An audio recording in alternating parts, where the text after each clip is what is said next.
कॅमेरामध्ये सगळेजण हो पगार साहेब. उमेदवार सन्माननीय राहुल शेवाळे साहेब यांच्या प्रचारार्थ प्रतीक्षा नगर मध्ये ही होऊ घातलेली सभा आपण पाहिलीत आणि या महिला पुरुष सगळ्या जाती धर्माचे लोक या ठिकाणी उपस्थित होते। व्यासपीठावर आम्ही सगळे 5 ते 6 पक्षाचे लोक होतो आणि सगळ्यांनी शुभेच्छा दिलेल्या आहेत आणि निश्चितच 20 तारखेला राहुल शेवाळेंना होणारं मतदान भरघोस मत तर होईलच आणि 4 तारखेला त्यांचा विजय पण होईल हा महाडच्या मावळ्याचा विश्वास आहे। विरोधकांना आजची मेळावा बघून धडकी बसली, आता काही लोक बोलत होते, चर्चा चालली होती, काय सांगाल त्याबद्दल? प्रश्न असा आहे, महायुतीला जो काय वाढता पाठिंबा मिळत आहे आपण पाहिलेला आहे आणि शिक्कामोर्तब 17 तारखेला पंतप्रधान नरेंद्र मोदी साहेबांच्या सभेने शिवाजी पार्क मैदानावरती होणार आहे।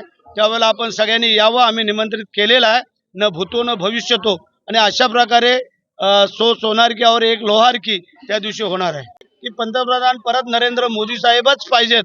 या देशाचं हित जर जपायचं असेल तर नरेंद्र मोदी साहेबांसारखाच पंतप्रधान पाहिजे, म्हणून करता 18 वर्षाच्या वयीर युवक मंडळी सगळ्यांनी मतदानाला बाहेर पडलेत आणि महायुतीला त्यांचं मतदान होणार आहे। जय महाराष्ट्र। गर्दी तर मला तर कमी वाटली, पण खरोखर जेव्हा शिंदे साहेब जेव्हा निघाले पुढच्या प्रवासाला आणि जेव्हा ते विजयी होऊन आले शिवाजी पार्कला, तेव्हा हे गोमीतर शिंपडत होते, त्या स्थळावर गेले म्हणून गोमीतर शिंपडत होते।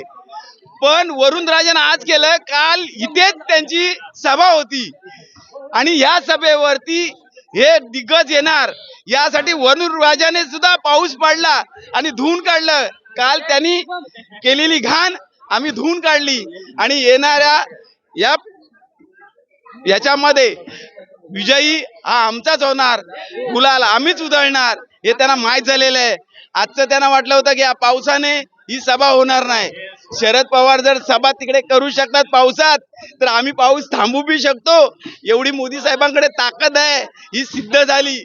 आता सगळ्यांनी आपापल्या घरी बसा। मोदी साहेबांना लवकरच सांगणार आहे, पट्टे वगैरे कुठे कुठे कमरेचे लावायचे असतील त्याची पहिली कंपनी खोला आणि ह्यांना सर्व घरी आराम करू द्या। काल जी आलेली घाण होती त्याच वरुण राजांनी पवित्र करून राहुल शेवाळेंना आशीर्वाद दिलेला आहे आणि धनुष्यबाणाबरोबर कमळात जसं देशात कमळ उगवणार तसं या लोकसभेत धनुष्यबाण उगवणार आणि धनुष्यबाणावर या सगळ्या जनसंख्येने मोठ्या प्रमाणात प्रतिसाद दिलेला आहे। मी सगळ्यांचे आभार मानतो आणि राहुल शेवाळे साहेबांना पुन्हा एकदा निवडून द्या ही अशी सगळ्यांना विनंती करतो। सकाळपासून आम्ही या सभेसाठी एकदम दिवसाचा रान रात्रीचा दिवस केला आणि आता तुम्ही पाहिलंच असेल सभेचं रंगरूप काय आहे। हे रंगरूप फक्त रंग हा गुलालाचा आहे, विजयाचा रंग आहे।